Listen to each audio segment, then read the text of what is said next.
नमस्ते विद्यार्थियों। हम लोग एक फूल की चाह कविता पढ़ रहे हैं जिसके कवि हैं सियाराम शरण गुप्त। और इस कविता में छुआछूत की भावना को, छुआछूत की समस्या जो है उसको उजागर किया गया है।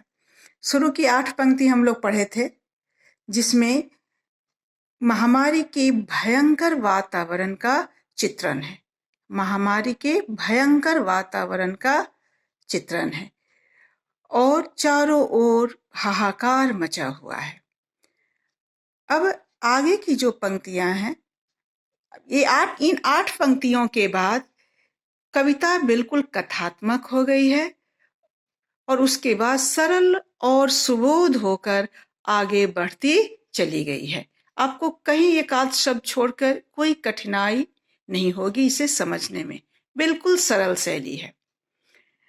अब आगे अभी तक भयंकर वातावरण का वर्णन है और इस भयंकर वातावरण का प्रभाव सुखिया के पिता पर भी पड़ता है, जो कि एक अछूत है कविता के अनुसार।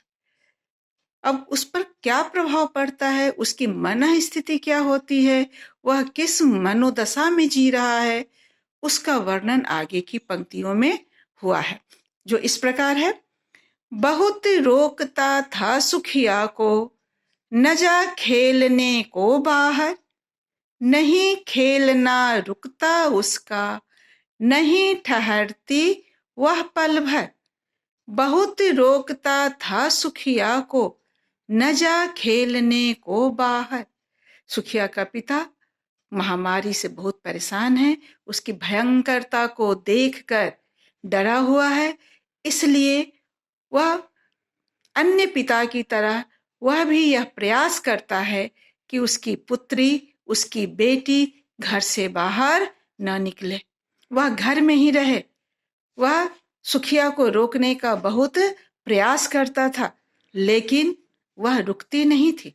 नहीं खेलना रुकता उसका, नहीं ठहरती वह पल भर, लेकिन उसका बाहर खेलना नहीं रुकता था और वह घर पर एक क्षण भी नहीं रहना चाहती थी। ऐसा क्यों है बच्चों? चूंकि बाल मन पर वातावरण की भयंकरता का असर नहीं पड़ता है। बाल मन वातावरण की भयंकरता से अनभिज्ञ रहता है, अनजान रहता है, इसलिए वह अपनी मन की करता है। और बच्चों को खेलना तो पसंद है ही, इसलिए सुखिया घर पर नहीं रहती थी और वह पिता के लाख रोकने पर भी, बहुत प्रयास करने पर भी वह बाहर खेलने चली जाती थी। जब अब आगे की 4 पंक्तियों में वर्णन है, जब वह बाहर चली जाती थी तो सुखिया के पिता का डर और बढ़ जाता था, जिसका वर्णन इस प्रकार है। मेरा हृदय कांप उठता था, बाहर गई निहार उसे, यही मनाता था कि बचा लूं, यही मनाता था कि बचा लूं, किसी भांति इस बार उसे। निहार, निहारना गौर से देखना, भांति तरह, किसी तरह। अर्थ देखिए, मेरा हृदय कांप उठता था, मेरा सुखिया का पिता, मेरा हृदय कांप उठता था। सुखिया के पिता का हृदय डर से कांपने लगता था जब वह अपनी बेटी को बाहर खेलते हुए देखता था। एक तो महामारी फैली हुई है, चारों ओर भयंकर वातावरण है, उसमें बेटी बाहर खेलने चली गई है। एक पिता का हृदय, एक पिता का मन डर से कांपने लगता था। जब डर, मन में डर आ जाता था, जब हृदय कांपने लगता था, तो फिर क्या सोचता था वह? यही मनाता था कि बचा लूं, किसी भांति इस बार उसे। वह यही मनाता था, प्रार्थना करता था भगवान से कि किसी तरह से इस बार वह अपनी बेटी को बचा ले इस महामारी से। किसी तरह से जो यत्न करना पड़े, जो उसे करना पड़े वह करे, लेकिन अपनी बेटी को इस महामारी से बचा ले। लेकिन बच्चों, आगे जो वर्णन है वह इसके विपरीत जाता है, क्योंकि हमेशा वही नहीं होता है जो हम सोचते हैं, जैसा हम चाहते हैं। चाहते तो हम हमेशा अपनी अच्छाई ही हैं, लेकिन सोचा हुआ, विचार किया हुआ जो हमारी इच्छा होती है हमेशा वो पूर्ण नहीं होती है। और यही हुआ सुखिया के पिता का भी। इसका वर्णन इस प्रकार है। भीतर जो डर रहा छिपाए, हाय वही बाहर आया। भीतर जो डर रहा छिपाए, हाय वही बाहर आया। एक दिवस सुखिया के तन को ताप तप्त मैंने पाया। एक दिवस सुखिया के तन को ताप तप्त मैंने पाया। तनु, तनु का अर्थ होता है तन से ही बना है तनु, शरीर। ताप तप्त, तपना, ताप गर्मी, यानी बुखार से शरीर तप रहा था। किसका? सुखिया का। यानी वह महामारी के चपेट में आ गई है। देखिए पंक्ति, भीतर जो डर रहा छिपाए, हाय वही बाहर आया। अभी तक डर मन में था, सुखिया के पिता के मन में था, हृदय में था। वह डरे हुए था कि कहीं उसकी बेटी महामारी के चपेट में न आ जाए। ये डर था, मन के अंदर था, हृदय में था।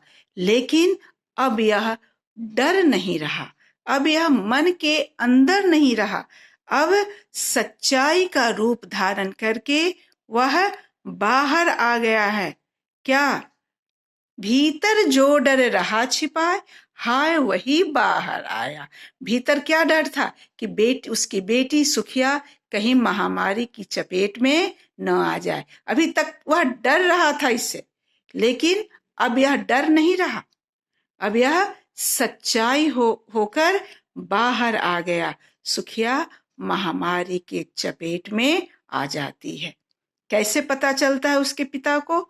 एक दिवस सुखिया के तन को ताप तप्त मैंने पाया। एक दिन वह क्या पाता है कि उसकी बेटी सुखिया का जो शरीर है वह बुखार से तप रहा है। उसे बुखार हो गया है, तेज बुखार हो गया है। और ये लक्षण किसका है? महामारी का है। तो इस तरह से सुखिया महामारी के चपेट में आ जाती है। उसका शरीर बुखार से तपने लगता है और पिता जो अभी तक डर रहा था, उसका डर अब वास्तविकता के रूप में उसके सामने होती है। अब इसके बाद वह बहुत प्रयास करता है कि किसी तरह से उसकी बेटी ठीक हो जाए। बच्चों, आगे की पंक्तियां इस प्रकार हैं। ज्वर से बिहवल हो बोली वह, क्या जानूं किस डर से डर। मुझे देवी के प्रसाद का एक फूल ही 2 लाकर। अब सुखिया का वर्णन है जब वह महामारी की चपेट में आ गई है। ज्वर, ज्वर का अर्थ होता है बुखार, बिहवल बेचैन। अब सुखिया जब महामारी के चपेट में आ गई है तो उसे तेज बुखार हो गया है। उस बुखार के कारण वह बेचैन हो गई है। अधिक बुखार होने पर बेचैनी बढ़ जाती है। ज्वर से बिहवल हो बोली वह, क्या जानूं किस डर से डर। बुखार के कारण वह उसकी बेचैनी बढ़ती चली जा रही थी और उसी बेचैनी में वह बोल जाती है, मुझे देवी के प्रसाद का एक फूल ही 2 लाकर। कि उसे, मुझे सुखिया के लिए आया है कि उसे देवी माँ पर चढ़ाया हुआ एक फूल प्रसाद के रूप में चाहिए। सुखिया कहती है। अब बच्चों, आप सब जानते हैं प्रसाद, प्रसाद भगवान जी पर हम जो कुछ भी चढ़ाते हैं वह क्या है? प्रसाद। चाहे फूल हो, माला हो, कुछ खाद्य सामग्री हो या वस्त्र हो, सब प्रसाद है। और वो हम उसे बहुत शुभ मानते हैं और उसे बहुत बहुत श्रद्धा के साथ ग्रहण करते हैं। अब सुखिया भी यही कहती है अपने पिता से कि उसे देवी माँ पर चढ़ाया हुआ एक फूल प्रसाद के रूप में चाहिए। अब सुखिया के पिता के मन स्थिति का वर्णन दूसरी पंक्ति में है। क्या जानूं किस डर से डर। सुखिया के पिता को लगता है कि उसकी बेटी बहुत डरी हुई है। महामारी की चपेट में आने के कारण वह बहुत डर गई है और इसी डर के कारण वह देवी माँ पर चढ़ाया हुआ एक फूल चाह रही है। बच्चों देखो, अब सुखिया के पिता की स्थिति बहुत खराब हो गई है। वह अछूत है और वह इस बात को अच्छे से जानता है कि तथाकथित जो सवर्ण है उसे कभी मंदिर में जाने नहीं देंगे। ना वह मंदिर में जा पाएगा और ना देवी माँ पर चढ़ाया हुआ एक फूल अपनी बेटी को दे पाएगा।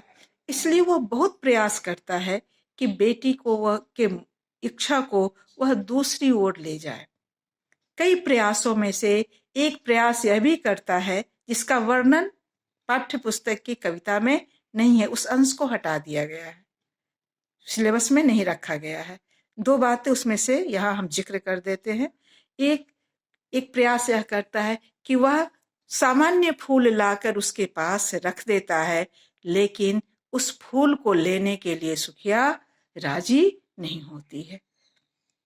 धीरे धीरे सुखिया का जो स्वर है, जो आवाज है, वह यानी धीरे धीरे सुखिया अब अचेत अवस्था की ओर जा रही है। वो सब प्रयास कर लिया लेकिन सुखिया तैयार नहीं हुई। अब सुखिया के पास समय भी ज्यादा नहीं है, वह अचेत होते जा रही है। उसी का वर्णन आगे की पंक्तियों में है। देखिए, क्रमशः कंठ क्षीण हो आया, शिथिल हुए अवयव सारे। क्रमशः कंठ क्षीण हो आया, शिथिल हुए अवयव सारे। बैठा था नव नव उपाय की, चिंता में मैं मन मारे। बैठा था नव नव उपाय की, चिंता में मैं मन मारे। क्रमशः लगातार एक के बाद एक क्रम से, सीरियल से।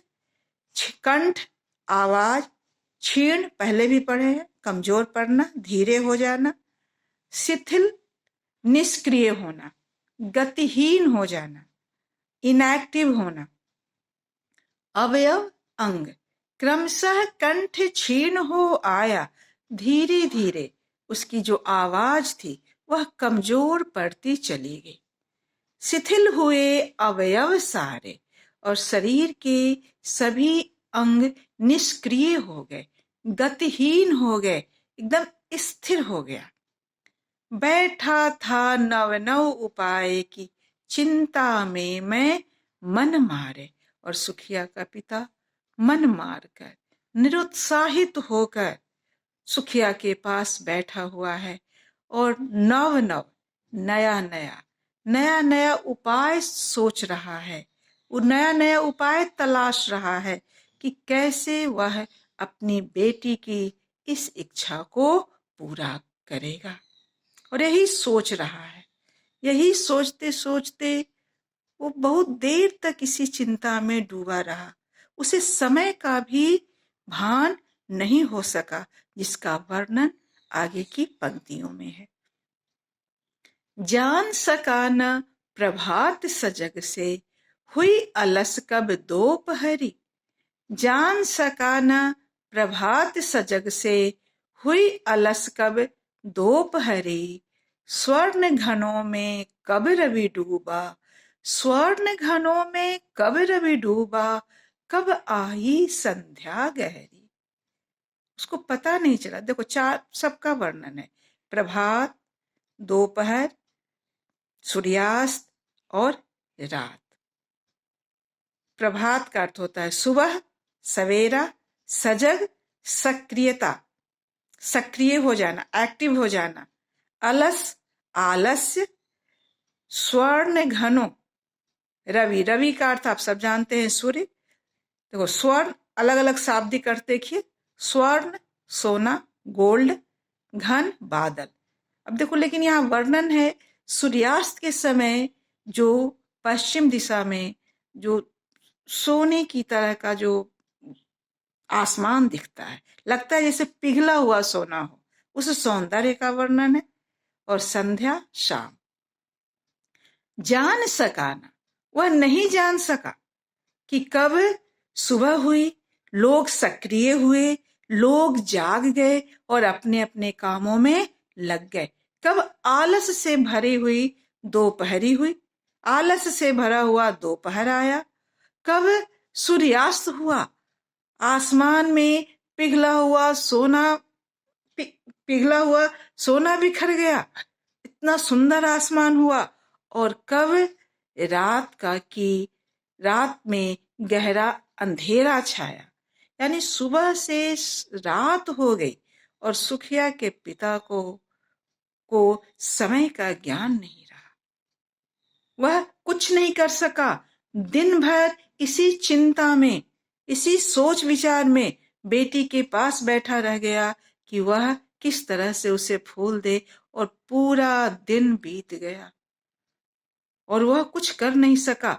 जब उसे चेतना आती है, जब वह सजग होता है, जब वह समझता है कि अरे ये तो रात हो गई, चारों ओर जब उसे अंधकार दिखाई देता है तो और भयावह वातावरण उसके सामने होता है, वह और डर जाता है और कोशिश करता है कि वह इस डर को किसी तरह से अपने मन से निकाले।